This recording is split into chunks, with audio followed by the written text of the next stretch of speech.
program. And so the program was identified based on a survey that was completed in 2013 following the signing of the agreement with the BC Hydro and the Stratton settlement. And so from that survey, there were 7 key areas that were found to be the most important strategic areas for the nation to focus on. And that's from prenatal, preschool, kindergarten, high school, post-secondary, skills and organizational systems development and governance structure. And so from these 7 strategic areas, a 20-year sustainability plan was the focus of the education training program.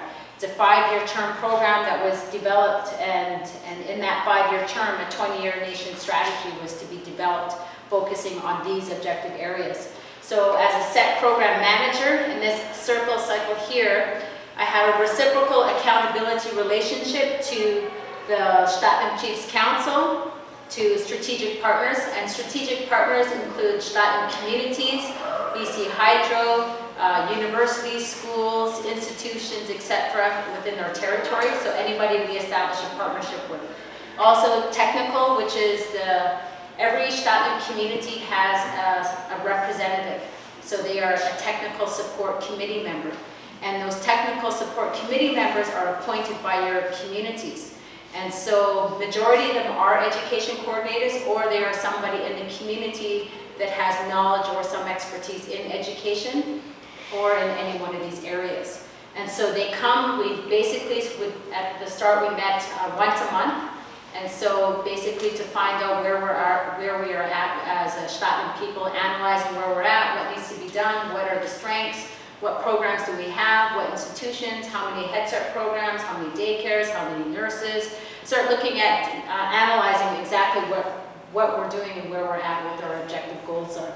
And so from there, we now meet quarterly.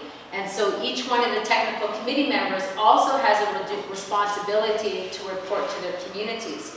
And also from there, we have structures and policies. So within a set program, there's policies that have been developed in place and how I interact, how I connect and communicate with community members. So for example, if I'm coming into a community or if any notices or information is to go out, there's basically 5 key people that are notified about anything that goes on with education and training at Stratton Government Services. That's your education coordinator, that's your social development, that's your receptionist, that's your chief, and also your representative and your technical. So those 5 people are informed right away about what goes on in education training program. So if you're not getting the information, it's because those community members who are representatives are not transferring that information. Okay, so it's impossible for me to go door to door to community to get information out. So that's my reciprocal accountability. So I report to communities, I report to leadership, I report to BC Hydro, etc. And so that forms and shapes the education training program. So education and training program is not a funding service or a service provider. We don't provide funding for tuitions, programs and so forth, or livings allowance and those kinds of things. The education and training program is focused on sustainability, focused on governance, focused on planning, research, writing, and reporting. And so those are these areas here. So community engagement, I've been into several Stratton communities on a regular basis, providing them updates with education and training.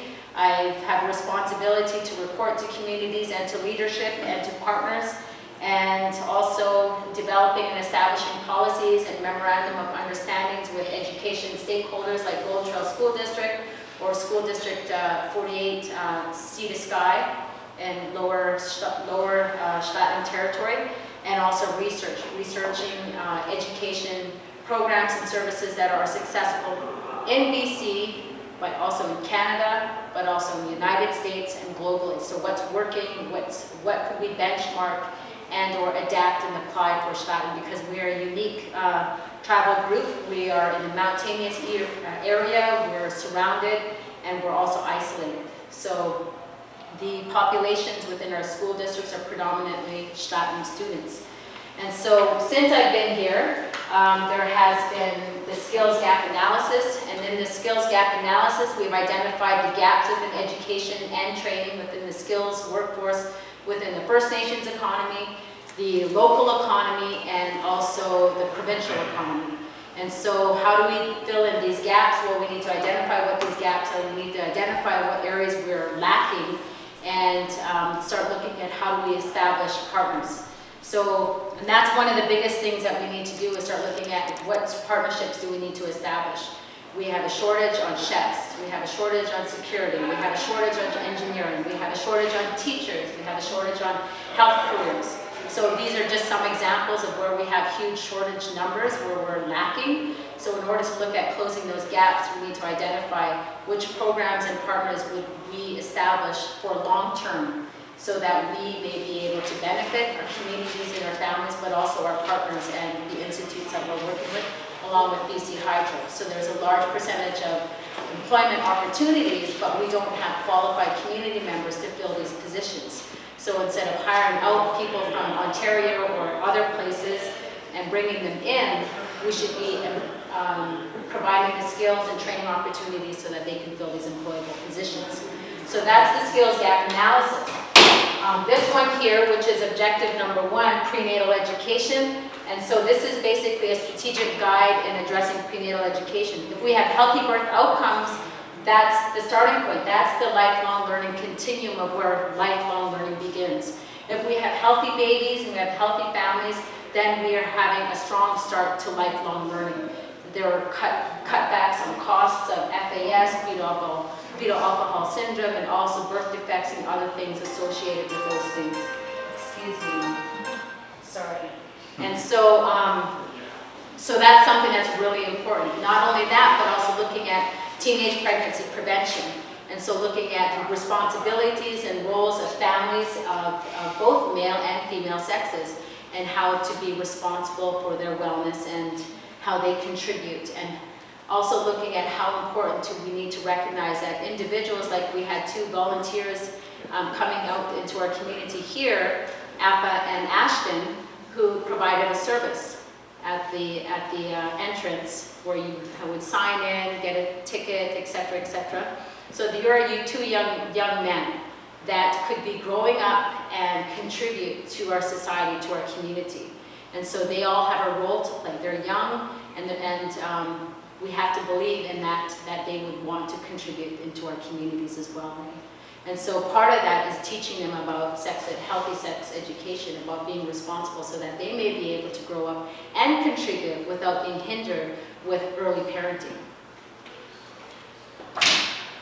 So this is a 5-year strategic plan that has been completed thus far. So a 5-year strategic plan has been identified, and with the demographics and the challenges, so looking at a 20-year sustainability plan is somewhat challenging, and I have to be honest with that, because the economy changes.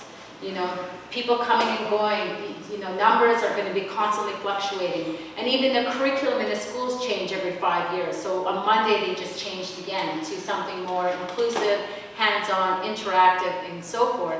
And so looking at developing a 20-year sustainability plan has to be looked at with a very, from a critical perspective of what can and what will work.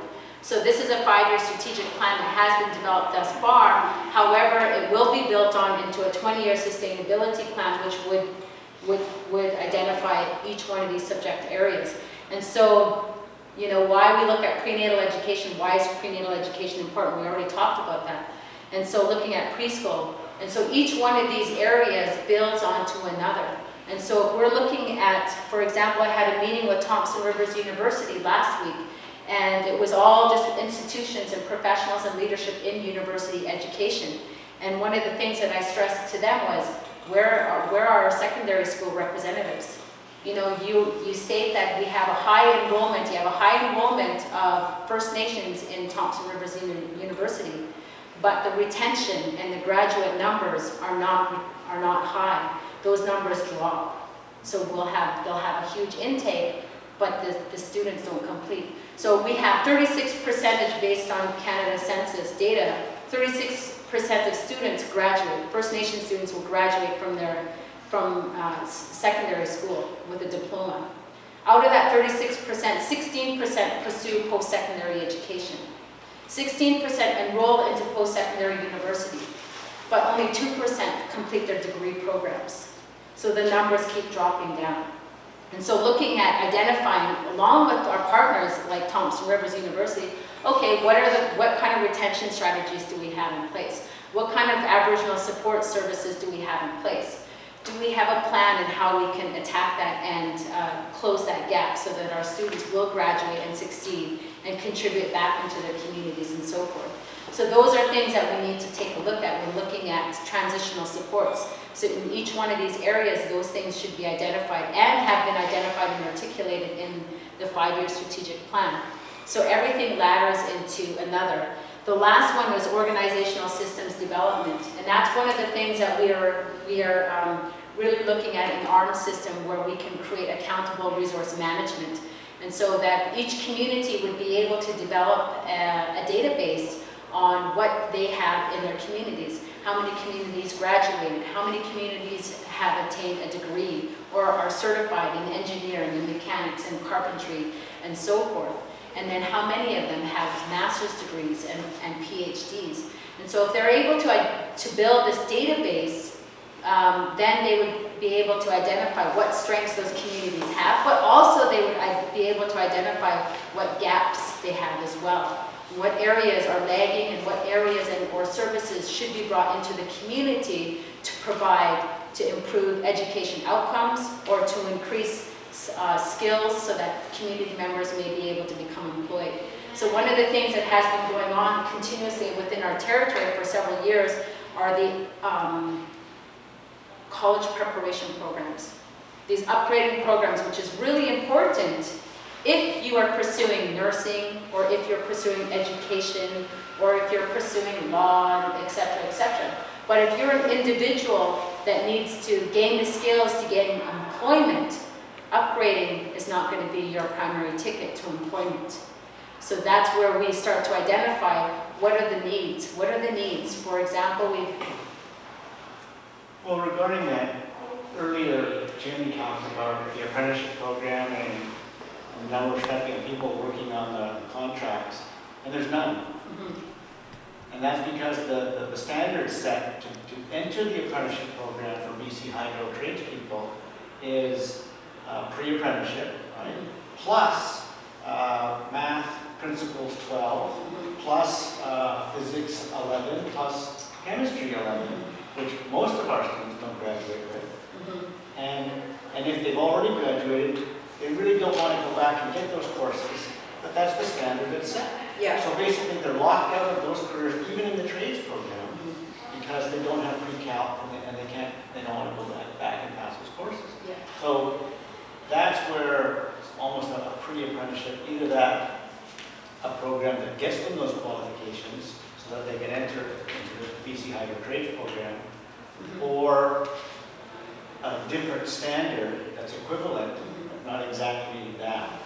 Yeah, so that's one of the biggest things that we've identified, especially with looking at the requirements and skills that are required for these employable positions. So one of the other things that I'm actually working on right now is a layout of a brochure. Like, these are brochures that identify what the strategic areas are and why we need to focus on these strategic areas, and how it will create a positive impact. But currently what I'm working on right now is a brochure. It's like a booklet brochure, and it's a checklist to graduation. And it doesn't start just from grade 10 to 12 and what I need to prepare to graduate. It's actually a checklist brochure of my path, my future. And it would start right from elementary. It would start from primary to elementary, so intermediate, so yeah, primary, intermediate, and secondary to graduate. And it also identifies what the students' responsibilities are for their learning. But it also identifies what the parents' to-do lists are to provide that support for their student learner as well. And then also on that would be connected websites or information or sites that they can go for that additional support, whether it be for primary, intermediate, or secondary. And so as the student gets older and progresses to their academic studies, they would then be more readily prepared for graduation, and we'll hope that they will already have those qualifications secured in place when they graduate, so that when they move on, into any, whatever their path is or their future goals or desires, aspirations are, they would already be readily prepared. And so we're not at the stage where our community members can get the upgrading and/or skills. We know that many of our community members need upgrading, and many of them are lacking the credential requirements, and many of them are lacking the skills, or they have all the tickets and certificates, but they don't have the hours of experiential, training to get that, like heavy equipment machine operating. They can go, and it's easy to go get those tickets and certificates, but then you need like 1,000 hours of service before anybody will hire you. And those are barriers, and those are challenges that we need to identify. Okay, how do we overcome these? And what kind of partnerships can we establish with people to make sure that they benefit, and our communities benefit, and the governance benefits?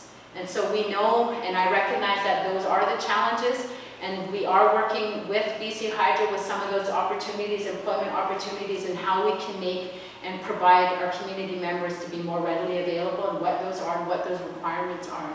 But we also know that our community members at this generation have a lot of work to do in order to make that happen.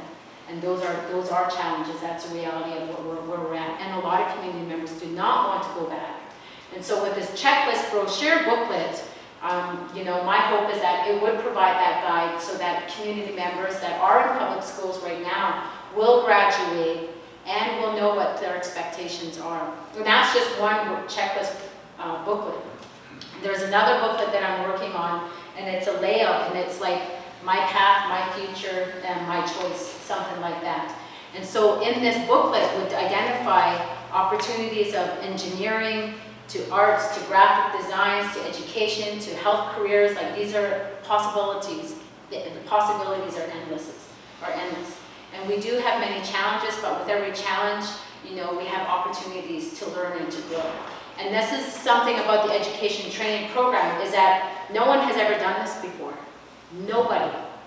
Nobody in BC, nobody in Canada, nobody in the United States has ever developed a 20-year sustainability plan and each one of these objectives into one nation's work. And ask me if I feel stressed out and I'm overwhelmed and so forth. Yes, I am. I bawl tears about this stuff sometimes, and because the expectations, but not only that, it's our nation, and it's personal. And so when we're looking at planning and preparing, we have to care about what the work is that we're doing and how we can see this unfold. And obviously I do care. My whole career has been in education. So the other thing too, that it's online, it's on Education and Training Facebook page, fan page, and also on the website, www.stadtjong.ca, the survey. And so this survey actually closes today at the end of the day. And so this basically is community members being able to provide feedback and information to education and training.